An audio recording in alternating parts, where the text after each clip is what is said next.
Kalau terputus-putus bagi tahu ya.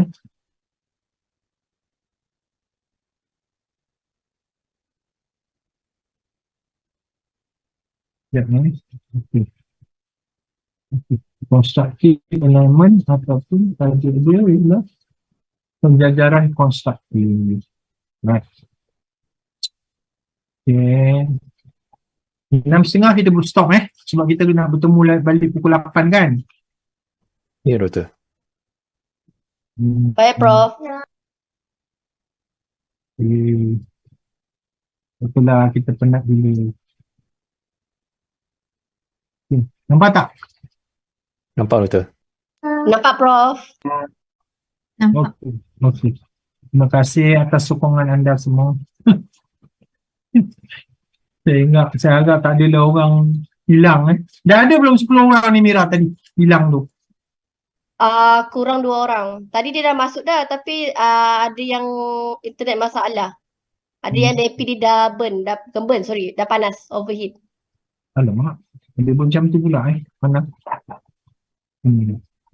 Okey, constructive alignment ataupun dalam bahasa Melayunya penjajaran konstruktif. Kalau tak ajar maksud dia apa? Kita rancang objektif, aktiviti, pentafsiran align dengan apa yang kita nak objektifkan tu, apa yang kita nak sampaikan tu. Maknanya kita nak ajar topik tu, subtopik tu merangkumi apa yang sepatutnya ada dan cara kita mengajar tu menyokong kepada aktiviti proses pengajaran dan pembelajaran. Ada soalan, ada bahan bantu mengajar, itu maknanya align. Semua tu align dengan apa yang kita nak ajar. Tak align ni contohnya kita bagi definisi, kemudian kita cerita benda lain, aktiviti lain, tak ada kena-mengena. Ataupun tak ada pentafsiran, jadi benda tu tak align lah. Tak apalah ni. If a student are to learn desired outcome, jika seseorang pelajar tu nak belajar untuk nak capai sesuatu hasilan atau objektif atau hasilan lah, outcome ni lah hasilan pembelajaran. Dalam kita kata mudahnya lah objektif. In a reasonable effective manner, dalam cara yang efektif, berkesan, yang boleh diterima, then the teacher fundamental task is to get student to engage in learning. Jadi tugas utama cikgu ialah melibatkan pelajar dalam aktiviti pembelajaran that are likely to result in their achieving those outcomes. Jadi kalau selagi kita mengajar, kita nak budak tu belajar dengan baik, efektif, kita kena pastikan bahawa tugas utama kita ialah kita kena libatkan pelajar. Itu sebab kena berpusatkan pelajar. Kena libatkan pelajar dalam aktiviti pembelajaran. Baru boleh capai objektif yang kita dah rancang atau hasilan yang kita nak. So it is helpful to remember. Adalah penting untuk kita ingat that what the student does is actually more important. Apa yang budak tu boleh lakukan, able to do lah, important, does the student is actually more important, adalah lebih penting in determining what is done than what is the teacher does. Bukan kita yang penting, yang pentingnya ialah pelajar. Kalau cikgu tu kata, "I hari ni puas lah mengajar." Kenapa cikgu cakap cikgu puas mengajar? Saya dah cuahkan segala-galanya lah. Tapi budak tak involve. Budak tak terlibat. Budak tak ada aktiviti. Macam mana awak kata awak puas hati? Awak aja yang cikgu aja yang rasa puas. Tapi budak tak tahu lagi dapat ke tak dapat. Faham ke tak faham. Liko tak saya cakap ni? Ya, Prof. Betul. Boleh, Prof. What the teacher does is not important. Tapi yang pentingnya ialah what the student know. Remember. Apa yang mereka lakukan tu yang penting. Jadi tak boleh macam dulu. Dulu memang macam tu. Saya belajar dulu macam tu. Cuma dia apa tu, cikgu tu tulis. Bila time, saya ingat lagi masa saya belajar geografi kan. Masuk je kelas, dia pegang buku. Marah pula cikgu lama-lama. Dia pegang je buku geografi, dia tulis. Saya kena belajar geografi Amerika Utara.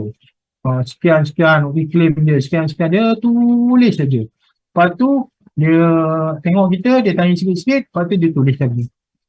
Kita nak salin ke, tak nak salin ke, terpulang. Tapi dia suruh salin lah basically.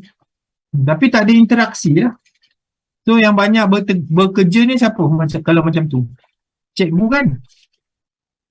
Betul doktor. Cikgu yang banyak. Jadi kalau cikgu banyak kerja, cikgu je lah yang faham. Murid dia tak tahu apa yang berlaku sebab dia tak buat apa-apa. Jadi what is a constructive alignment? Apakah penjajaran, apa maksud penjajaran konstruktif ni? Apa dia? Is a teaching principle, prinsip pengajaran that combine yang menggabungkan constructivism tadi sebelum ini kuliah. Kita kena bina ilmu tu, knowledge dalam pemikiran murid kita. That combine constructivism, the idea that learner construct student kita, murid kita, bina atau create atau cipta makna. Create meaning out of the learning activities. Jadi, cikgu ajar, budak belajar, bina dia punya, budak belajar dengan cara membina maklumat atau ilmu pengetahuan tu pada pemikiran dia dan dia create meaning, memberi makna kepada proses pembelajaran dia. Contohnya, bila habis kelas tu, cikgu tanya, apa yang awak dapat daripada kelas ini? Saya tahu macam mana formula itu dibentuk dan saya tahu macam mana nak gunakan formula itu untuk menyelesaikan masalah. Bukan menghafal saja formula tu. Itu maknanya dia construct and create meaning of the learning activities. Bila buat aktiviti, okey cikgu nak, lepas cikgu ajar buat definisi dan maksud dan konsep ni, cikgu nak awak buat aktiviti ni. Cikgu dah bagi pada setiap kumpulan, kerja kertas majung, buat peta mindah. Apakah faktor-faktor yang boleh meningkatkan lagi whatever lah. Tentu. Jadi, learning activities itulah yang dia dapat, yang dia pelajari of what they learn. Jadi, what they learn align. Benda tu sejajar dengan aktiviti, sejajar dengan curriculum design yang kementerian nak, that emphasize the importance of defining and achieving intended learning outcome. Jadi kementerian ni di akhir topik ini, di akhir subtopik ini, apa intended learning outcome? Dia akan tulis apakah hasil pembelajaran yang dihasratkan, yang diinginkan. Dia akan tulis. Jadi dia tally benda tu. Yang kedua, the goal is to support student in developing as much meaning and learning as possible. Jadi matlamat kita mengajar tu untuk membentuk makna dan pembelajaran yang banyak, as much meaning and learning as possible, sebanyak mungkin. Dia belajar banyak daripada kita. Hari ni cikgu belajar ini, cikgu ajar cara nak buat tindak balas kimia ni. Jadi saya dah belajar tentang proses-proses tindak balas ini berlaku. Dia ada makna lah. Dan banyak makna dia dapat daripada tu. As possible from a well-designed. Bila awak design rancangan mengajar apa tu bagus, coherent, dia senada, selari dengan semua benda yang ada yang awak tulis dan align dengan course, dengan subjek tu. Macam kita pergi kursus lah. Duduk pergi Langkawi seminggu, pergi kursus, kementerian hantar contohnya. Tak fokus kan, tak align kan. Jadi bila orang tanya, pergi Langkawi itu kursus 5 hari apa dapat? Entahlah. Rasa macam banyak sangat. Sampai tak tahu. Yang sedapnya dia punya makanan. Itu dia ingat. Makanan sedap. Mi goreng, nasi goreng dia, makan malam. Itu yang dia ingat. Yang pentingnya makna pembelajaran tu dia tak ingat. Lagi apa lagi orang? Oh, situ shopping lah Langkawi. Itu yang dia ingat. Yang proses ilmu masa proses bengkel tu atau training tu dia tak ingat. Rugilah kan? Rugi. Okay? Jadi bila kita mengajar pun sama. Kan? Bila kita mengajar, what is the take home yang kita ambil daripada cikgu kita tu? Apa makna-makna, meaning, ilmu yang cikgu sampaikan kepada kita tu, yang kita boleh ingat. Itu yang pentingnya. Sebab benda tu ada kaitan dengan macam mana kita design RPH kita. Sama ada dia well design, coherent, semuanya ada kaitan dengan aktiviti, dengan soalan-soalan, dengan penutup permulaan tu semua coherent. And dia align, sejajar. Okay, courses are congruent and coherent in an explicit way. Dianya selari seragam. Sebab awak boleh bayangkan seluruh Malaysia ni belajar dalam 1,000 benda yang sama kan. Tingkatan 1 dia belajar ni. Pergi Sabah, pergi Sarawak, pergi pedalaman, pergi kota, pergi bandar, pergi tinggi bandar. Koheren tak benda tu yang kita belajar dalam silibus tu? Benda yang sama kan, sebab kita akan ambil peperiksaan kebangsaan kan, SPM ni kan. Jadi kenalah bahan-bahan dia sama dan selari, koheren. When there is a good fit and flow between the course intended learning outcome dengan hasil pembelajaran, itu sebab Kementerian tulis intended learning outcome dia untuk tajuk ni apa, untuk subtopik ni apa. Bila coherent with learning outcome, teaching and learning activities and assessment. So 3 benda. Intended learning outcome, hasil pembelajaran mestilah align, coherent, satu selari. Dengan apa? Dengan teaching and learning activities, aktiviti pengajaran dan pembelajaran yang kita susun. Lepasnya ajar definisi, lepasnya ajar apa tu, aktiviti penyelesaian masalah, faktor-faktor, semua tu mesti selari, mesti assign, mesti align, dan mesti ada assessment, pentafsiran. Kita tanya budak, pentafsiran. Kita suruh budak jawab soalan dalam edaran, pentafsiran. Kita suruh budak buat latihan, pentafsiran untuk menilai pembelajaran dia. Kita suruh budak present, bincang present, is pentafsiran. Kita suruh dia padankan sesuatu gambar dengan satu tema pun pentafsiran. Jadi benda tu, 3 benda tu, objektif atau hasilan pembelajaran, aktiviti pengajaran dan pembelajaran, dan yang ketiganya pentafsiran. Dalam RPH kamu tu, dia menyokong antara satu sama lain. Itu maksud dia align. Faham tak? Faham, Doktor. Ada pernah tanya apa maksud constructive alignment ni atau penjajaran konstruktif ni? Bila kata tulis RPH tu daripada objektif sampailah ke bawah. Dia permulaan, perkembangan, penutup, tiga stage tu kan. Dan aktiviti semua, dalam tu mesti ada pentafsiran. Dalam tu mesti ada aktiviti. Benda tu align, sejajar. Macam bawa kereta. Kalau bawa kereta, kita punya tayar tak align, nanti kita lepaskan steering, dia gerak ke kiri. Atau dia gerak ke kanan. Apa jadi kepada tayar nanti? Makan bunga kan? Makan sebelah. Betul tak? Yang bahaya kalau tak align, kalau kita lepas steering, dia boleh masuk longkang. Atau dia pergi ke lane sebelah. Jadi benda tu kena satu arah. Okey? Boleh ikut? Boleh, Doktor. Boleh, bro. Boleh, Doktor. Bagus. Okay. Tengok ni. Constructive Alignment, John Biggs kata 2018. 3 benda saya cakap tadi kan. Apa dia? Learning outcome. Atau hasil pembelajaran. Atau objektif lah. Lagi? Teaching and learning activities. Lagi? Assessment. Jadi 3 benda bila awak RPH kan dia, jadikan satu rancangan, mesti satu antara satu sama lain tu ada kaitan dia. Menyokong antara satu sama lain. Memperkukuhkan proses pengajaran dan pembelajaran awak. Poin pertama, thoughtfully determining intention. Secara sedarnya, bila kita fikir kuat, bila kita nak tentukan hasrat, intention for what student should learn. Apa patut budak ni belajar? Niat kita mesti ada. Objektif lah.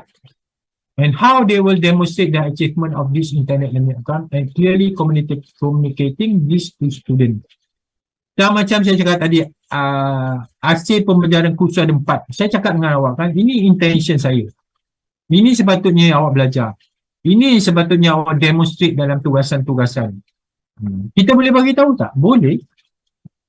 Hari ni cikgu akan dah lepas permulaan pengajaran tu, dah bagi bahan bantu mengajar. Okey cikgu, yang sebenarnya ada 3 benda yang cikgu nak ajar hari ni. Pertama apa, kedua apa, yang ketiga ini. Ini yang nak kamu kuasai ya. Maknanya boleh tak kita hasratkan kepada pelajar? Boleh. Yang kedua, designing teaching and learning activities so that students are optimally engaged in achieving this learning outcome.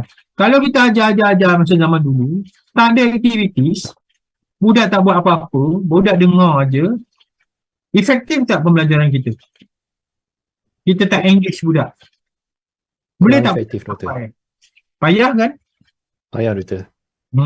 Jadi kita kena buat aktiviti. Pelajar dalam kelas ini dipecahkan kepada 2 kumpulan, 5 kumpulan. 1 kumpulan 3 orang, 1 kumpulan 4 orang. Kemudian pelajar diminta untuk membaca, kemudian berbincang dan melukisnya di atas kertas majung. Aktiviti tu yang penting sebab daripada situ kita boleh ukur learning outcome. Betul tak? Kita boleh ukur objektif tercapai atau tidak. Betul? Sebab nombor 1 contohnya, pelajar dapat menyatakan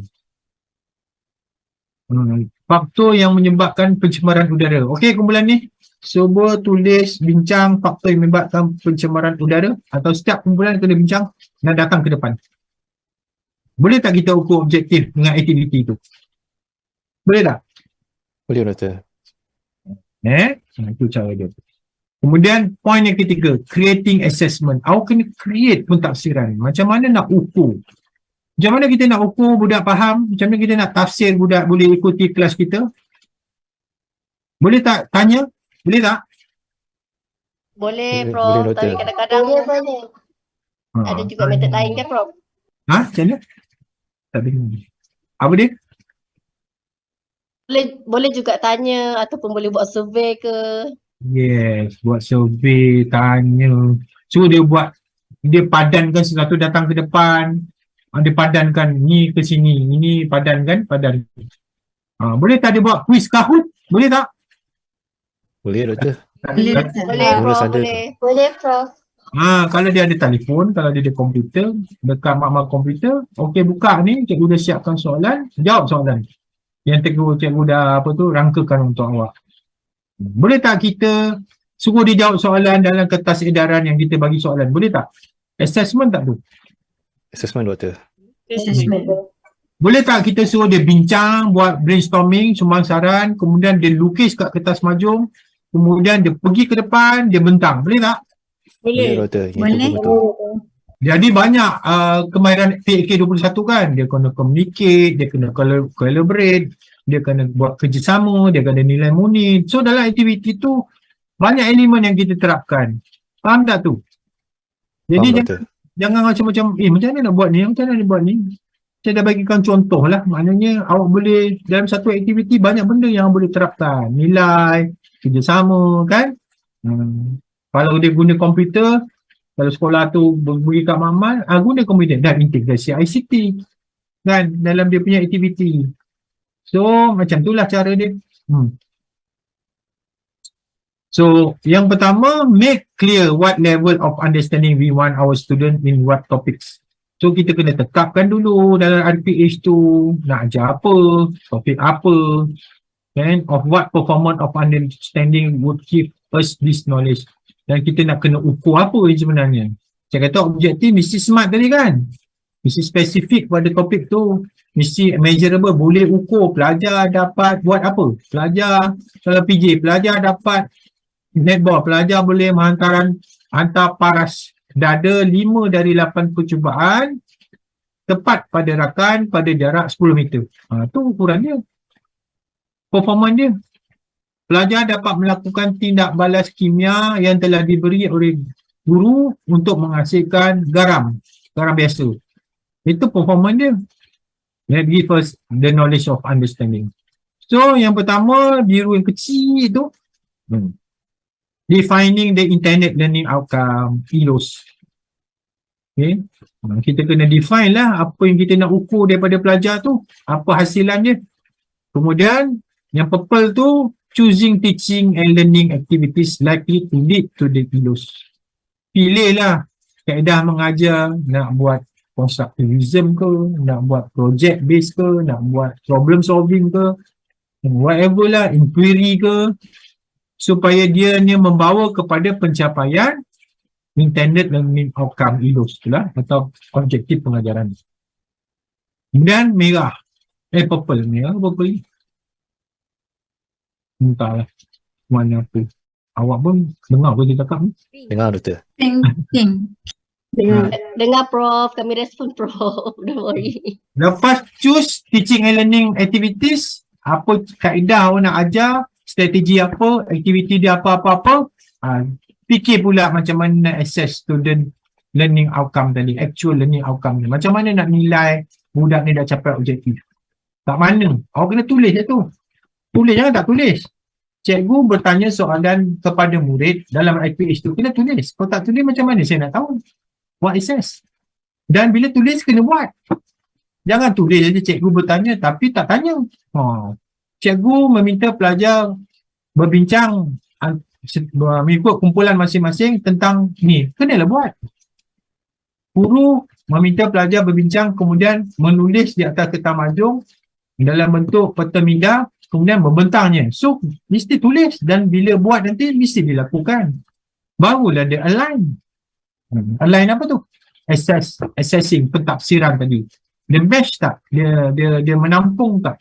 Dia memenuhi tak objektif atau intended atau hasilan yang dihasratkan. Barulah sampai ke hujung tu, arriving at the final grade. Baru boleh bagi markah. Kan? Ada setengah orang, dia nak bagi markah tu, dia ada rubriks dia. Kalau satu aja menyatakan. Kalau dua, memberi dengan contoh. Yang ketiga, memberi dengan contoh dan dapat menjelaskan. Yang empat, full mark contohnya. Memberi contoh, menyatakan, memberi dengan contoh, menerangkan dan juga membina. Peta minda. Sampailah dia dapat grade penuh. Kalau full mark, 40 lah dia dapat. So, matching individual performance against the criteria. It's not a matter of counting marks. Bukan pasal angka markah semata-mata. But making a holistic judgment. Memberi grading, menilai budak tu secara holistik. Itu yang sepatutnya berlaku dalam pentafsiran sekarang ni. Pentafsiran bilik kerja, pentafsiran berasaskan sekolah. Okey, contoh. Pick up one subject that you teach. Contoh. Siapa-siapa boleh bagi tak? Apa subjek yang dia nak ajar? Matematik contohnya. Okey. Topik dia apa? Contoh. Okey, pecahan. So, apa intended learning outcome atau hasil pembelajaran yang budak tu capai atau objektif dia? Pecahan. So, nombor satu apa? Pelajar apa? Dapat buat apa? Pelajar dapat melaksanakan operasi perhitungan tambah, tolak, darab dan bahagi pada pecahan. Tak boleh ajar banyak-banyak. Oh, banyak. Okey, sorry betul. Operasi tambah pun dah banyak dah kalau kita nak ajar kan. Okey, jadi nombor satu, pelajar dapat melakukan operasi tambah dengan menjawab dengan betul 5, kalau kita bagi 8 soalan, minimum budak nak jawab berapa betul tu. 5 daripada 8, 6 daripada 8 itu kita tetapkan. Tengok kemampuan budak kita. Kalau nak jawab 8-8 lah, menjawab ke semua 8 soalan yang diberi dengan betul. Cuba bagi contoh subjek lain pula. Bahasa, contohnya bahasa. Siapa nak ajar bahasa sini? Bahasa Melayu. Contoh. Subjek apa tu? Topik apa tu nak ajar?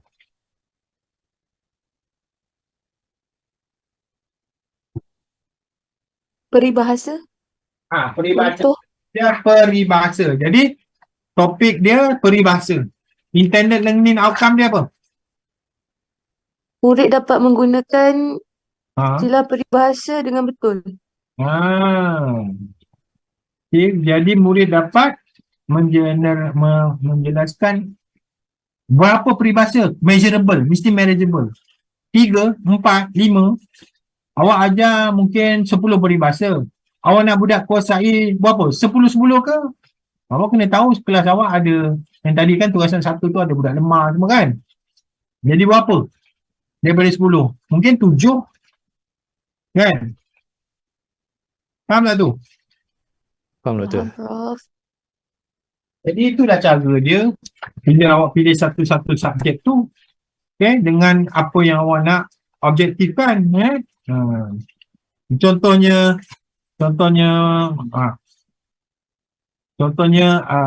murid nak ajar pasal sayur-sayuran. Contoh sayur-sayuran. Sayur-sayuran mudah. Jadi sayur-sayuran ada jenis-jenis sayur-sayuran. sasaran daun, sasaran kacang ataupun sasaran kondisi. Jadi kalau kita nak tulis intended learning outcome, kita kata apa? Murid dapat mengenal pasti 4 jenis sasaran. Pasal 4 tu penting kan? 4 tadi apa dia? Sayur daun, sayur buah, sayur kekacang, sayur umbisi. Macam tu lah kita letakkan. Tapi bukan satu saja, mestilah kurang-kurang 2 kan. Kalau saya kata 1, kalau tak dikuasai kan gagal awak punya pengajaran. Jadi jangan letak 1. Letaklah lagi 1. Contohnya nak cuba buat apa lagi? Murid dapat mengkelaskan sasaran yang cikgu beri kepada 4 jenis kumpulan sasaran. Dah 2. Kan? Boleh tak? Boleh, Prof. Boleh, Prof. Boleh, Prof. Okey, saya rasa ini lagi banyak. Saya nak berhenti sampai sini ya. Sekarang kita sambung lah. Dia dah kurang 6.30 dah. Baik, Prof. Okey, sekarang pukul 8 kita sambung lagi ya. Okey, baik, Prof. Okey, Doktor. Kita tidak boleh sini. Okey, Prof. Pukul 8. Ya.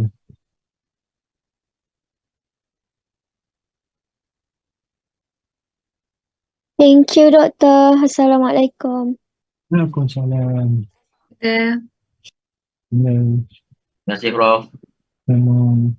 Thank you, Prof. Terima kasih, Prof. Terima kasih, Prof. Terima kasih, Doktor. Thank you, Prof. Terima kasih, Doktor. Thank you, Prof. Okey. Thank you, Prof. Okey. Terima kasih, Doktor. Prof. Thank you, Prof. Thank you, Prof. Thank you, Prof. Okey.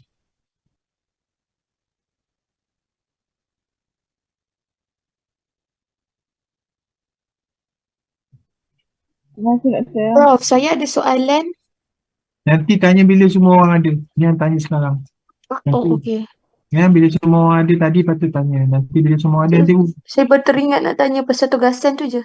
Tak apalah. Kejap lagi lah kelas malam. bila semua orang ada sebab nak share dengan orang lain juga kan. Alright. Okey.